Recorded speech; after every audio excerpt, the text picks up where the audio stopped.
economista Martín Zuleta. Buenas tardes, ¿cómo le va? Hola Carlos, buenas tardes, un placer en saludarlo. Igualmente, ahora le damos la bienvenida a Santiago Alés, que es el director de la compañía de análisis y diagnóstico, o diagnóstico y análisis. Lo importante es que lleva 30 años con este servicio que comparte con toda la región. Está yendo muy bien, como no podía ser de otra manera. ¿Qué tal, Santiago? ¿Cómo va? Buenas tardes, Carlos, gusto en saludarte, igual que para Martín. Bueno, creo que es importante consultarte a vos primero, Santiago, porque hay una modificación muy sustancial en Mendoza con las intendencias que fueron recuperadas por el peronismo o que fueron ganadas por el peronismo después de tantos años que vienen lidiando y que naturalmente la principal fuerza, que es el radicalismo, consiguió junto al PRO suficientes éxitos como para pretender ganar en la próximo comicio. Pero ¿qué nos puedes contar vos? Porque a tu consultora le tocó la responsabilidad de, manejar las encuestas, encontrar y analizar y dar idea de que se estaba en el buen camino, ¿no? Sí, fueron elecciones municipales anticipadas en 7 departamentos, que eran gobernados por el justicialismo, 6 de ellas, y la Municipalidad de San Carlos, que era de una fuerza departamental, que volvió a triunfar en el departamento de San Carlos, que básicamente es la figura del ex intendente Jorge Difonso, quien maneja, digamos, los destinos de esa comuna.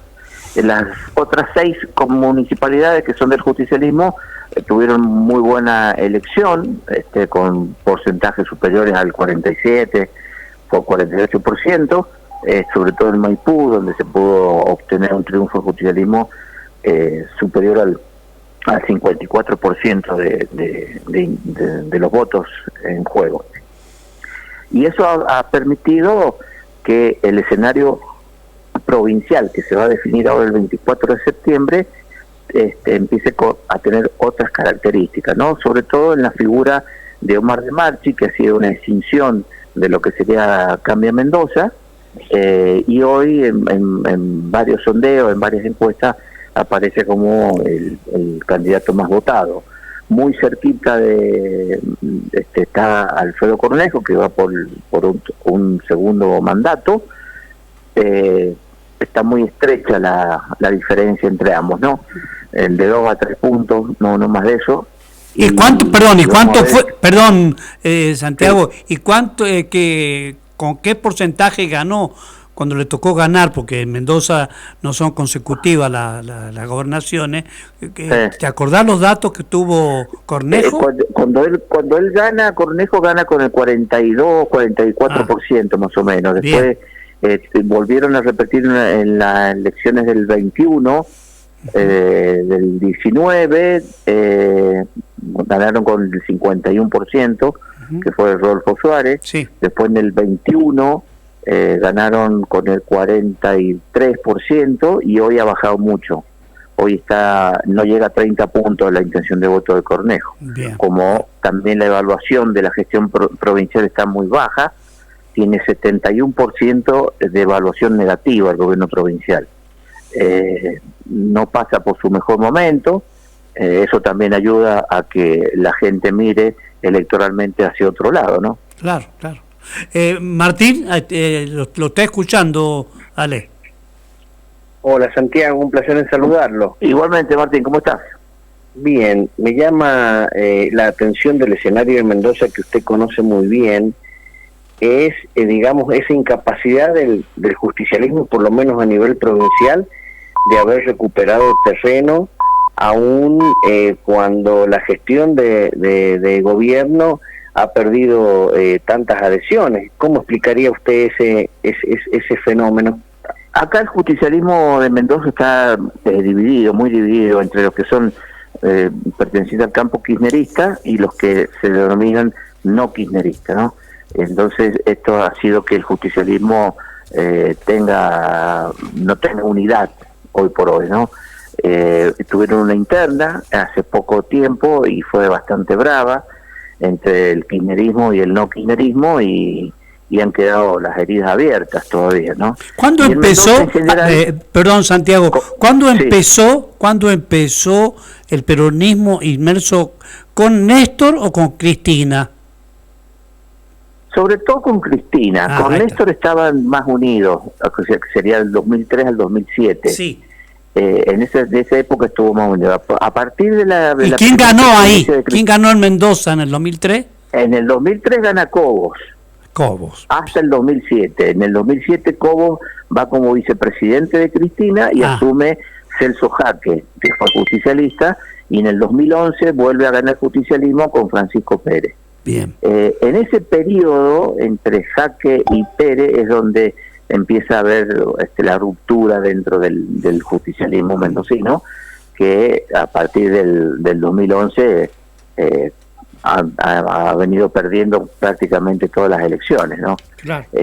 Hay un juicio de valor muy fuerte en contra de la Cámpora acá en Mendoza, y eso hace que hoy por hoy el justicialismo no tenga fuerza suficiente y no sea una opción válida para la ciudadanía de Mendoza, que eso es lo que tiene que tener un partido cuando está en la oposición, ¿no es cierto? Ser una opción. Lo mismo que pasó en San Juan. En San Juan la opción evidentemente no era Rubén Uñac, era Marcelo Rego. Y bueno, la gente vio en Marcelo Rego tal vez la posibilidad de tener un mejor gobierno o un camino mejor hacia el futuro. Bueno, lo mismo pasa acá en Mendoza, hoy por hoy no ven al justicialismo como una opción de gobierno. Claro. Martín. Sí, estaba escuchando muy atentamente. ¿Y cómo se explica, Santiago, desde la coyuntura mendocina, que esta interna, por decirlo de alguna forma, entre Juntos por el Cambio, en realidad es como que habría potenciado, por decirlo de alguna forma, el espectro de Juntos por el Cambio con sus distintas variantes, pero a su vez en la provincia de Mendoza, Juntos por el Cambio en la elección Paso Nacional no tuvo una buena performance? ¿Cómo se explica ese fenómeno? Es que es un fenómeno más que nada local. Acá si nosotros sumamos la intención de voto que tiene Omar de Marchi y la que tiene Alfredo Cornejo, estaría más o menos en el orden del 65% de los votos. Es decir, lo que tiene hoy por hoy, que es más o menos 62% del sacó ayer Juntos por el Cambio en Santa Fe, por ejemplo, ¿no? Exacto. Hoy acá en Mendoza, si usted suma los dos, están en ese porcentaje. Lo que pasa es que ese porcentaje aquí se ha dividido.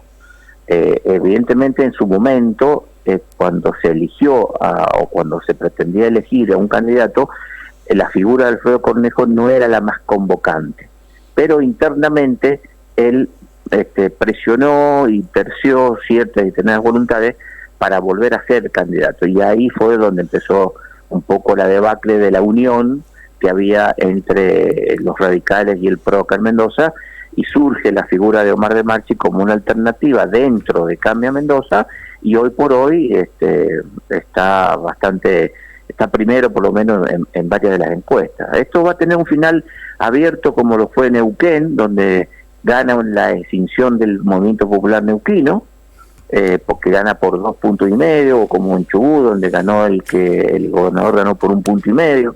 Bueno, acá en Mendoza me parece que el final va a ser de esa categoría, ¿no? ¿Y cómo queda? Disculpe, Carlos, sí. Y esa incapacidad del sector de Juntos por el Cambio en su totalidad para capitalizar ese 60%, porque en las elecciones Paso, sumando a Larreta y a Burri, no se llegó a ese porcentaje, Santiago. No, para nada. Acá la gran sorpresa, como en muchas otras provincias, fue Milei. Lo que pasa que no ha tenido, desde nuestro punto de vista, no ha tenido mucha incidencia la figura de Larreta, sobre todo en el interior del país, Mendoza incluida, y Burri tampoco, no tiene un discurso que enamore a la gente, ¿no? Y lo de Milei surgió porque la gente está muy enojada con el sistema político tradicional, es decir, esto es radicalismo y justicialismo a nivel nacional, y ve en Milei la posibilidad de algo distinto. Podemos discutir si eso que propone Milei es bueno o es malo, es distinto o no, si es lo mismo con otro con otro nombre, son ideas que ya han sido aplicadas y que nunca han resultado. Esto sería, digamos, para otra charla. Pero acá en Mendoza, como en otras provincias, pasó que lo tradicional de la política a nivel nacional no tuvo eco. ¿Y cómo queda, Santiago Ale, el mapa electoral en Mendoza para las elecciones, porque han habido elecciones anticipadas en los municipios? Digo, ¿cómo queda el mapa de cara a las elecciones presidenciales, que ya viene con gobernador y vice, y viene con diputados y senadores? Es así, ¿no? Sí, ahora el 24 de septiembre se elige el 22, gobernador, y se elige el 22, 11, el 22 de septiembre. El 24. El 24, explícalo a eso. 24 de septiembre, dentro de 2 domingos se elige gobernador y 11 intendentes. Y los legisladores provinciales, tanto diputados como senadores, y los concejales. Y para octubre está la presidencial. Hacía un calendario bastante amplio en Mendoza este año. Las elecciones, hemos tenido elecciones de todo tipo y de todo gusto. Claro, y van a gastar mucha guita en eso. Sí, me parece que eso habría que reverlo, ¿no? Me parece que hacer tantas elecciones para una provincia, para un municipio, en definitiva, no es bueno para el erario público. Pero bueno, veremos más adelante si eso se puede solucionar. Bueno, y para las elecciones, Martín, para el 2023 y Santiago, el dinero que se va a repartir, que se va a recibir cada fórmula presidencial, dice la Dirección Nacional Electoral, desembolsará 1.418 millones de pesos para las categorías de presidente y parlamentarios del Mercosur a nivel nacional. ¿Qué opinan de eso? Sí, es una cantidad de dinero importante. Sí. El tema de que la política necesita financiarse, eso es cierto y pasa en cualquier parte del mundo. El tema que hoy a la gente le preocupa es para qué nos está sirviendo la política. Porque si nosotros hemos tenido en los últimos 40 años de esta democracia, hemos tenido algún periodo con Menem más o menos, y después hemos tenido los 4 años de Néstor Kirchner, y después no hemos tenido nada.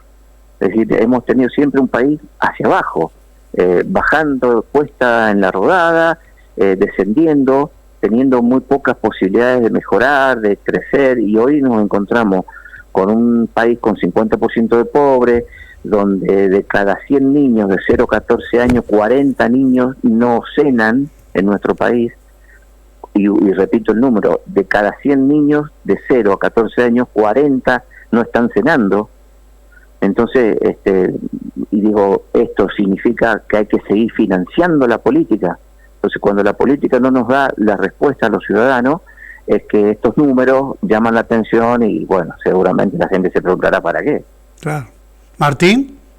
Sí, coincido en la mirada de Santiago sobre que acá la crisis es una crisis de representatividad, es decir, el ciudadano no logra ver reflejada en la clase política sus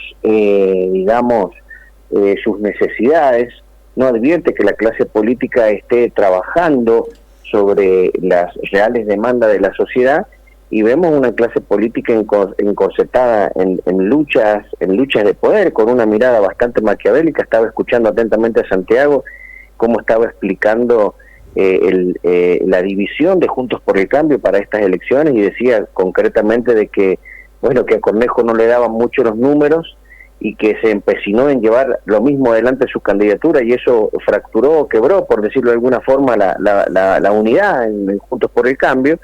Y vemos que en todos los espacios políticos se va generando esto, es decir, la lucha de la clase política dirigencial está más encaminada a resolver sus intereses, sus pretensiones, que en resolver los graves indicadores sociales, económicos que tiene la población, que tiene la Argentina, y por eso se puede explicar de una u otra forma también, o tendría un justificativo el fenómeno de Milei. Así que veo con mucha preocupación esto, porque es evidente que una crisis política e institucional a gran escala está cerca, para el caso de que el próximo gobierno no pueda realmente atender las demandas de la sociedad, porque como decía Santiago el otro día, y me había quedado muy grabado lo que él planteaba, de que alguien que se proponga para gobernar, un proyecto político tiene que generar esperanza en la gente, ¿sí? Y es evidente que pese a todas las dificultades que tiene la Argentina hoy, es como que estamos en un año electoral, estamos en modo esperanza, viendo de que a partir del 10 de diciembre puede cambiar la autoridad presidencial y a ver con qué viene, para ver en definitiva cuál es la luz que nos proponen al final del camino, y creo que eso es lo único que está justificando en este momento que no haya una crisis política más grave en la actualidad. Pero si el próximo gobierno no logra resolver estas cosas, y yo creo que vamos a partir del año que viene a entrar en una coyuntura social y política bastante problemática, que puede llegar a generar, digamos, algún tipo de profundización de esta crisis de representatividad, que puede llegar a un hartazgo de la sociedad con la clase política, y ojo que después de eso vienen problemas de crisis institucional, y hasta nos podemos llegar a preguntar como sociedad de qué sirve la democracia. ¿Y a usted le ha tocado en un territorio trabajar y mucho, desencantarse y mucho acerca del comportamiento de ciertos dirigentes políticos que siguen no estando a la altura de las circunstancias, más allá de los lugares que puedan ocupar? Sí, por supuesto que cuando nosotros vemos a la dirigencia política preocupada por sus lugares, por dónde van a estar a partir del 10 de diciembre, y no ocupada o preocupada por las cuestiones que deben resolverse, digamos, a la comunidad, entramos en una crisis también de mirada hasta dentro de la propia clase política. Lo que sucede es que por ahí quienes han venido ejerciendo el poder, esto es algo muy propio de San Juan, a nivel nacional no ha sido tan así, pero sí a nivel de San Juan. No sé si en Mendoza ha sido así, Santiago está acá para poder responderlo, pero acá en la provincia de San Juan hace 20 años que estamos con un discurso sobre que no hay que pisarle los callos a nadie, sobre que la gente ya no quiere ver a los políticos que se peleen, sino que la gente quiere ver a los políticos trabajando juntos, y ese verso nos ha llevado precisamente a tener una provincia que, pese a la buena gestión de gobierno que ha tenido el gobernador Uña, porque hay que decirlo que San Juan de una u otra forma ha logrado sacar un aprobado en cuanto a la gestión de gobierno de los dos gobiernos, de los dos periodos de Sergio Uñac, ha llevado en definitiva a tener una oposición un poco desdibujada, y a tal punto tan desdibujada que, pese a que Orrego ha ganado la gobernación para asumir el próximo 10 de diciembre en la elección nacional, Juntos por el Cambio salió tercero en la provincia de San Juan, cosa que también tiene que encenderlo las alarmas, cuando nosotros vemos que en otros distritos realmente la cuestión ha pasado por una fuerte discusión política, por una crisis de identidad del peronismo, que no la ha tenido estrictamente en la provincia de San Juan, pese a la feroz interna, ha estado relativamente unido el peronismo, y bueno, ver en definitiva cómo desde los sectores opositores han estado tan callados durante mucho tiempo, eso ha hecho en definitiva que la sociedad sanjuanina, y creo que en menor medida la Argentina también, esté esperando otras respuestas, otras cosas de la clase política que no están llegando por los acuerdos que parece que hay por debajo de toda esta situación. Voy a apelar a la memoria de Santiago Ale, porque en el pase que tuve recién en la radio con los cronistas de la mañana, hablamos de un tema que lo quiero trasladar a esta mesa, pero preguntándole primero a Santiago Ale, como consultor y memorioso, que nos cuente las presidencias a partir del 2003. Fue Néstor Kirchner, ¿no es cierto? Sí, Néstor Kirchner del 2003 al 2007, Cristina Kirchner del 2007 al 2011, dos periodos, del 2011 al 2000, dos periodos del 2007 al 2011 y del 2011 al 2015. Del 2015 al 2019 Mauricio Macri y del 19 al 23 Alberto Fernández. Bien. Antes de eso habíamos tenido a Menem, ¿no es cierto? Claro, antes de Kirchner tuvimos a Duhalde. Perdón, a Duhalde. A Duhalde, y antes de Duhalde varios tuvimos presidentes. Claro, antes de Duhalde tuvimos esa seguidilla de presidentes, y antes de esa seguidilla estuvo De la Rúa, que duró 2 años. Hasta el 2001. Ahora, Claro, Santiago, te pregunto esto y, porque te toqué los millones que se van a dar a la fórmula y justo pegaba con lo que estábamos hablando desde que asumió Menem, hizo 2 periodos consecutivos, después vino De la Rúa, después vino Duhalde y los 3 periodos consecutivos de los Kirchner. Entonces, en el análisis que hacíamos, que el problema de la Argentina, más que nada político, institucional, es la corrupción que nos ha atrasado mucho más de lo que pensaban las nuevas generaciones, Santiago, ¿no? Sí, el problema de la corrupción, evidentemente, también ha sido otro de los inconvenientes que hemos tenido como sociedad. Algo que se da en todos lados, pero eso no justifica tenerlo aquí tampoco, ¿no? Me parece que nunca ha habido un enfrentamiento contra la corrupción como lo ha hecho López Obrador en México o Nayib Bukele en El Salvador. Claro. Por dar 2 ejemplos concretos, ¿no? Me parece que acá el tema de la corrupción nunca ha sido enfrentado, ¿no? Claro. Martín. Sí, coincido y comparto que no es un fenómeno exclusivo de la Argentina. Por supuesto que en distintos niveles en todos los países del mundo hay corrupción y eso es inevitable, forma parte, pareciera ser, de la naturaleza humana y de la naturaleza política también, por ende. Pero lo que creo que en la Argentina con el tema de corrupción hemos retrocedido muchísimo es con el consenso social para la corrupción. Es decir, uno observa que otros países hay quizás niveles similares de corrupción, pero hasta desde un punto de vista de consenso social, la gente sabe ponerle límites a la clase política. Estamos hablando de los países de primer mundo y en vías de desarrollo, que son con los que nos tenemos que referenciar. No hablo con países que tienen profundas crisis políticas que vienen arrastradas durante mucho tiempo y que no han tenido la historia que tiene la Argentina. Nosotros hemos estado en el lote de los mejores países del mundo, por eso me estoy referenciando con los procesos sociales de estos otros países más o de primer mundo o en vías de desarrollo, donde creo que culturalmente pertenece la República Argentina.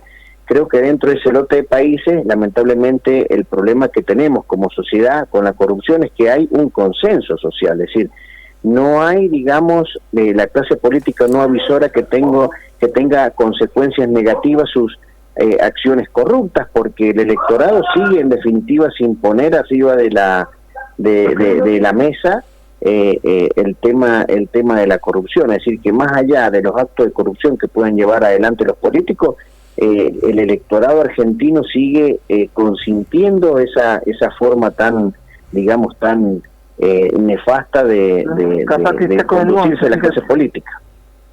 ¿Cómo, Santi? No, estaba escuchando a Martín muy atentamente. Sí, creo que pasa por eso, por la falta de enfrentamiento que hemos tenido con un tema tan importante como es la corrupción, ¿no? Sí. Claro. No, a ver, porque como arrancamos en 1983, hemos cumplido 40 años y realmente uno desglosa los periodos, las presidencias con 2 periodos consecutivos y llega a conclusiones. Si queremos instalarnos en Menem, nos encontramos con las privatizaciones también, y ahí era el punto, ¿no? Las privatizaciones de IPF fue una de las privatizaciones clave, ¿no es cierto, Santi? En el sentido de que en esa privatización hubo un consenso político inesperado. Página 12, me acuerdo perfectamente cuando decía de qué se ríe la gente, por qué están felices. Si se había privatizado, por eso no me podía acordar. Y recordemos, Carlos, por ejemplo, la privatización de gas del Estado, que fue gas del Estado, fue privatizado con el voto trucho. Tal cual, por eso, a ver, recordame un poquito sobre eso, perdóname, Santi, de las privatizaciones. Me estaba faltando esa de que me estás diciendo, porque me está faltando también aerolínea. ¿Verdad, Santiago? ¿Cómo, Carlos? Discúlpame. Que estabas explicando lo del Estado y habría Sí. que agregar aerolíneas también en esas privatizaciones, Sí, ¿o no? sí, en esas privatizaciones que fueron terribles. Y esos son hechos de corrupción muy, muy concretos, ¿no? Imagínate sentar a un tipo que no tenía absolutamente nada que ver con la Cámara de Diputados para que diera quórum y a partir de ese voto privatizar nada menos y nada menos que gas del Estado. Que estaba María Julia Alzogaray en ese tiempo, ¿no? Claro, imagínate a los niveles de corrupción que se ha llegado en Argentina, han sido tremendos y bueno, y eso tiene consecuencias. Bueno, después vino aerolínea y después vino el tema de la privatización de YPF, ¿no es cierto? También, sí. Todo Ha eso, sido... si lo recordamos como lo estamos recordando, vamos a llegar a otro tipo de conclusiones en el cual, lamentablemente hay que decirlo, esto es plata de la que está faltando tal vez ahora, ¿no? Por supuesto, un montón de errores que se han cometido y que tienen consecuencias sobre todo económicas y sociales. Esta gente, bueno, estos chicos que no comen, que no cenan, que decías vos, Claro. es producto de todo esto. Obviamente, sí, en algún lado se perdió esa plata y en algún lado esa plata no llegó a la gente. Y bueno, cuando no llega a la gente pasa esto que está pasando. Tenemos indicadores sociales muy graves en este momento. Y ante tanta gravedad económica y social, aparece una figura por lo menos compleja como Milei y la gente mira para ese lado. Sí, claro. Martín. Sí, estaba escuchando atentamente, me tocó ser un poco más joven que ustedes en esa época, pero también en mi calidad de docente en historia, que doy mucho el tema de la Guerra Fría, la caída del muro de Berlín y todo ese proceso final del comunismo tal como fue concebido por la revolución bolchevique.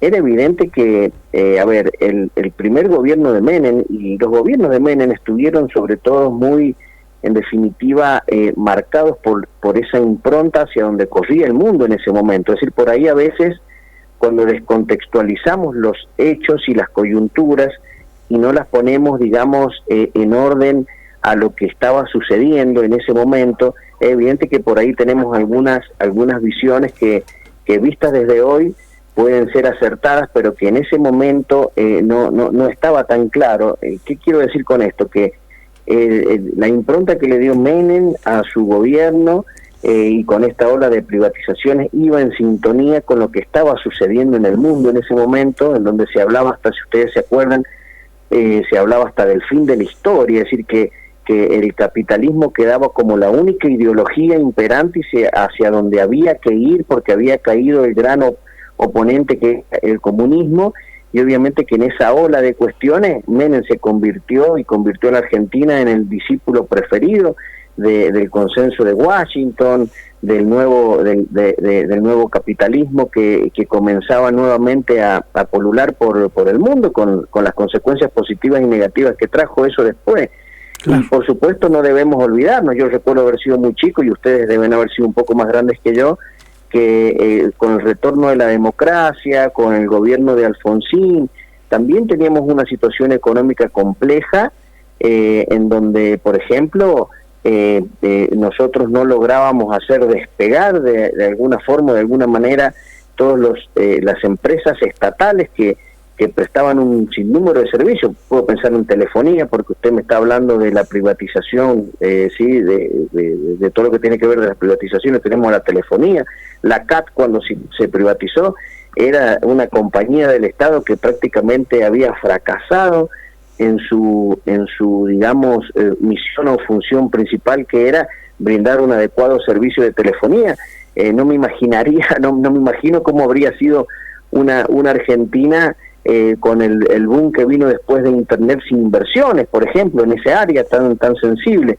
Pero la realidad es que los hechos de corrupción que acompañaron a esas privatizaciones, bueno, son evidentes, y más allá de los hechos de corrupción, que son muy importantes, como decíamos recién con Santiago, esto no explica por sí solo la situación de la Argentina en este momento, sino que es una de las causas principales, pero yo creo que fundamentalmente la causa principal es la incapacidad la clase política de pensar en una Argentina que se desarrolle, que se inserte con algún perfil en el mundo y que empiece en definitiva a lograr algunas cuestiones que nosotros creemos, por lo menos los que analizamos la política, que son posibles, como una Argentina que se inserte con un perfil productivo e industrial al mundo. No lo logramos, y es evidente que eso, va generando una retracción de la economía, una torta cada vez más pequeña, un Estado cada vez más presente,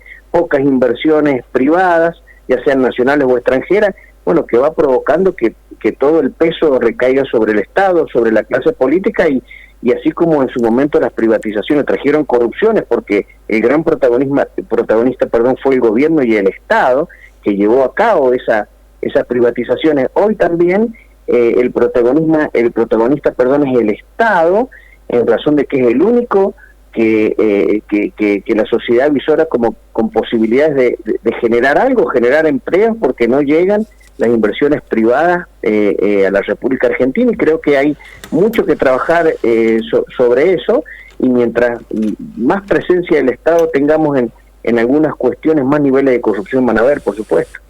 Claro, Santiago, y creo que las privatizaciones debieron haberse hecho pensando en que no había que chorear la guita. Yo creo que este es el tema, ¿no? ¿No es cierto, Santiago? Pero las privatizaciones no son ni buenas ni malas en sí mismas. Claro. Depende de cómo se utilicen y para qué sirvan, ¿no? Claro. Hay países donde lo estatal funciona, y hay países donde lo privado también funciona. Claro. El tema es buscar ese justo medio que nos venga bien a nuestra idiosincrasia, ¿no? Claro. Entonces, Estados Unidos es capitalista, y funciona, y una de las principales economías del mundo, etcétera, etcétera. Bueno, Haití también es capitalista y es uno de los países más pobres del mundo. Somalia es comunista y tiene una de las expectativas de vida más pequeñas del mundo. China también es comunista, potencia económica mundial, tren de alta velocidad, no tienen pobres, han vencido a la pobreza en China, por ejemplo. Entonces, yo siempre digo que cada país con su librito, ¿no? Entonces, claro, lo que es bueno en China tal vez no sea bueno acá, lo que es bueno en Estados Unidos tal vez no sea bueno acá, y nosotros me parece que tuvimos en algún momento de nuestra historia la posibilidad de un desarrollo autóctono, pero las peleas, las internas, ya no solo intrapartidarias, sino de la sociedad, esa famosa grieta, hace que lo que hace este gobierno esté mal, lo que hace aquel otro gobierno esté mal, y nunca nos pongamos de acuerdo, sobre todo la dirigencia política, en reconocer lo bueno de uno, lo mejor que se hizo, cómo podemos seguir transitando un mejor camino. Entonces, si cada vez que cambiamos de presidente es un proceso de refundación, es decir, empezar todo de cero, y bueno, la verdad que no vamos a ningún lado, ¿no? ¿Y cómo ves vos para el 22 de octubre, Santi? Me parece que va a haber una segunda vuelta hoy por hoy entre Milei y Massa. Lo habíamos dicho el programa pasado, Carlos, si te acuerdas, sí, que nosotros veíamos que Milei venía metiendo mucho miedo su propuesta, ¿no? Más allá de la bronca, hecho de eliminar o de suprimir la educación pública, la salud pública, la universidad, etcétera, etcétera, ha ido metiendo un poco de miedo a la gente. Ahora ha salido con el tema de la entrega gratuita de medicamentos, que también la quiere suspender, que quiere suspender el PAMI, etcétera, etcétera. Eso hace que la gente empiece a retraerse un poco, ¿no? Y la encuesta que sale ayer, por ejemplo, una de las encuestas nacionales que se habían hecho, aparece Milei con 34, Massa con 30 y Bullrich con 23. Es decir, de los 30 puntos que sacó Milei en las PASO, ha subido 4 puntos nada más. Entonces, eso me parece que también habla a las claras que, más allá de todo, vamos a ver si la gente le sigue dando mucha importancia a la figura de Milei y le empieza a dar más importancia a las ideas de Milei, y ahí es donde me parece que puede perder. Tendrías que agregar el resultado de Santa Fe, que también generó un cambio. Sí, pero esos son resultados locales, ¿no? Sí. Esos son, no tiene mucha... Lo están tomando las encuestadoras como una cuestión favorable que los resultados provinciales que quedan, incluyendo Mendoza y otras provincias como Río Negro, Río Negro no, Entre Ríos, pueden cambiar sustancialmente, o por lo menos hay que valorarla como un hecho auspicioso. Mirá, si hubieran perdido Juntos por el Cambio, el oficialismo hubiera salido zumbando a hacer alguna cuestión para aportar un poquito más. Lo que pasa es... No, pero me parece que esos son más que nada fenómenos locales que sí tienen alguna repercusión a nivel nacional, pero no ponen a la figura de Bullrich como alternativa. Tiene 24% de intención de votos y tiene un 75% de gente que no la quiere. Entonces vos a esto lo tenés que analizar tanto por lo que sacás, por lo que obtenés, como por el nivel de rechazo que vos tenés. Entonces hoy el rechazo es parejo para todos, básicamente, ¿no? Pero lo de Bullrich, o sea, lo que sería el radicalismo y el PRO a nivel nacional, pero me parece que esa sociedad después de las elecciones de octubre se pierde, ¿no? Pero a Massa se le pide que lo que está prometiendo como presidente lo tendría que haber hecho como ministro de Economía. Sí, obviamente, pero no para ser creíble. Ahora, desde hace mucho tiempo que, desde que asumió Alberto Fernández subió con un mandato de la gente para hacer otra cosa, no lo que hizo. Y no lo hizo. En primer lugar, haber desconocido la deuda que tuvo Macri con el Fondo Monetario, fundamentalmente. La denunció Gioja acá en nuestro micrófono, pero nunca la siguió sosteniendo. Nunca se terminó de enfrentar esa situación. Y a partir de ahí me parece que tuvieron todos los problemas que tuvo Alberto Fernández. Si bien algunos indicadores macro ayudan, o por lo menos contemporizan la cuestión nacional, hay una tasa de desempleo de un dígito, pero los sueldos han quedado muy retrasados. Es decir, vos tenés gente con trabajo que a su vez es pobre. En pocos hechos de nuestra historia se ha dado esto, que cuando vos tenés un trabajo, estás en la categoría de pobre. Bueno, y estas son las cosas que el gobierno no ha podido solucionar, y que Massa está haciendo o hace lo que puede con lo que tiene, ¿no? Lo que tiene o lo que no tiene. Martín, nuestro columnista, ¿qué piensa sobre lo que viene? Estaba escuchando atentamente, y yo tratando de terciar aquí entre lo que ustedes están exponiendo, que lo comparto en parte ambas posturas. Creo, fundamentalmente que tenemos que tener una mirada estrictamente para hacer un análisis político electoralista, saber cómo se podría eventualmente mover el electorado y por qué. Y creo que es lo que estábamos hablando más temprano, Carlos, que el gran desafío de Juntos por el Cambio, el gran desafío de Patricia Bullrich, ante la evidente falta de apoyo que ha tenido por parte de los propios sectores Juntos por el Cambio, porque eso no hay que mirar para otro lado, porque se están haciendo muchos los distraídos. Es evidente que la estrategia en tan corto tiempo que tiene que profundizar Juntos por el Cambio ahora, si quiere llegar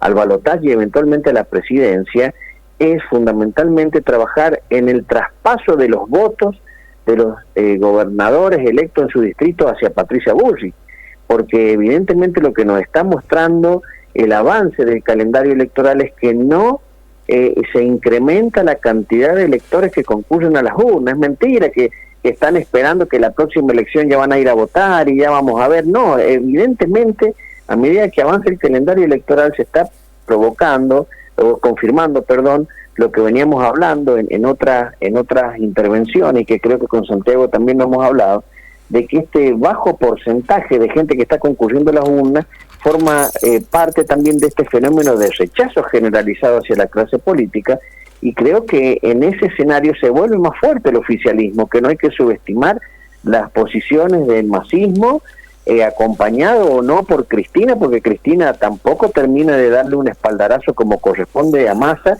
pero no hay que subestimar el poder que tiene toda la estructura del PJ en el interior de la Argentina, y vemos a Juntos por el Cambio con una dificultad de poder traspasarle los votos de los distritos a Patricia Bullrich, y creo que ahí va a estar la clave. A medida que vaya perdiendo votos Milei, Juntos por el Cambio tiene que estar preparado para, desde lo discursivo y desde la estrategia electoral, para recibir esos votos, y por ahí no se advierte. Pareciera ser que los votos que pierde Milei los está capitalizando más efectivamente Massa que Bullrich, y ahí es donde falta un trabajito. Pero yo le corregiría algo a Santiago recién, que cuando hoy nos están indicando las encuestadoras que Milei rondaría el 35% de la intención de voto, yo creo, y en eso sí le doy un poquito de rédito a Javier Milei, que no estaría subiendo Milei en la consideración de los electores, sino que se estaría reflejando en la encuesta lo que evidentemente dice y denuncia Milei habría sacado en las elecciones PASO y que no se habrían, contabilizado adecuadamente por una falta de fiscalización. Santiago. Sí, puede ser. El tema es que hay que trabajar con los números que uno conoce, ¿no? Claro. Se conoce que Milei sacó un poquito menos de 30 en las PASO, y hoy en las encuestas, por lo menos en varias encuestas, le están dando entre 33 y 35 puntos. No es mucho más lo que estaría teniendo, pero bueno, vamos a ver en el transcurso de cómo sigue la historia más, para ver cómo llega a octubre tanto Milei como Massa como Bullrich, ¿no? Ah. Comparto lo que decía Martín de la interna que tiene Juntos por el Cambio, que evidentemente no tiene el apoyo explícito de toda la dirigencia de Juntos por el Cambio, Patricia Bullrich en estos momentos, y eso también me parece que perjudica las chances electorales. Santiago, y antes, Carlos, que intervenga, una preguntita que me parece interesante. Dale. Conforme su experiencia, Santiago, ver el tiempo que queda de campaña, ¿es improbable que Milei pueda en estos 30, 40 días incrementar su caudal de votos para ganar en una primera vuelta, o es posible, Santiago? No creo que gane en una primera vuelta. Puede ser que se acerque un poco más a los 40 puntos, pero también se va a crecer Massa, que son las dos tendencias que nosotros estamos viendo a nivel nacional. Creo que va a haber balotaje, va a haber una segunda vuelta entre ambos contendientes, ¿no? Entre Milei y Massa, y recojo un poco lo que decías recién.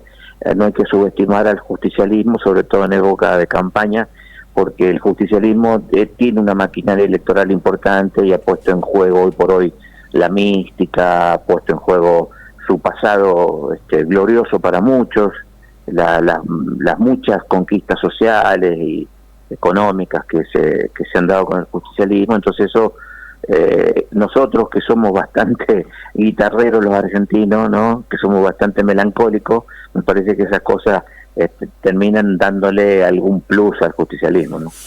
Y se salvaría mire, Santiago, y en un eventual panorama de segunda vuelta entre Milei y Massa, ¿cómo se advierte? Obviamente ya deben haber números, pero ¿cómo se advierte que el elector de Juntos por el Cambio jugaría en esa interna, en ese balotaje entre Milei y Massa?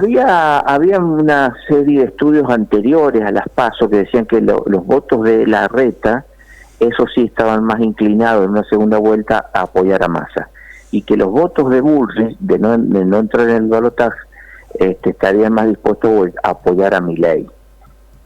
Ahí va a estar un poco el tema, ¿no? La pulseada. Hoy por hoy, en lo personal, me parece que hay una segunda vuelta entre Milei y Massa, y en esa segunda vuelta me parece que tiene más chances Milei. Bueno, vamos a seguirla, por supuesto, todavía faltan varios días. Agradecerte, Santiago, por estos minutos, y también agradecerte a vos, Martín, que sos nuestro columnista diario permanente. Sí, dale, Carlito, muchas gracias y un saludo grande a Martín. Gracias Santiago, y gracias Carlos. Bueno, muchas gracias. Bueno, sí, muy importante ha sido, ¿no? Ahora vamos a traducir lo que ha quedado como dato, ¿no?, para la elección del 2023. Recién era lo general. Ahora, cada candidato a presidente recibirá 258 millones del Estado para imprimir sus boletas. El mismo monto percibirán además por el tramo correspondiente a la lista de parlamentarios del Mercosur por distrito único. En total, el desembolso que deberá hacer la Dirección Nacional Electoral, o todos nosotros, si usted quiere, solo para estas dos categorías asciende a 2.583 millones de pesos.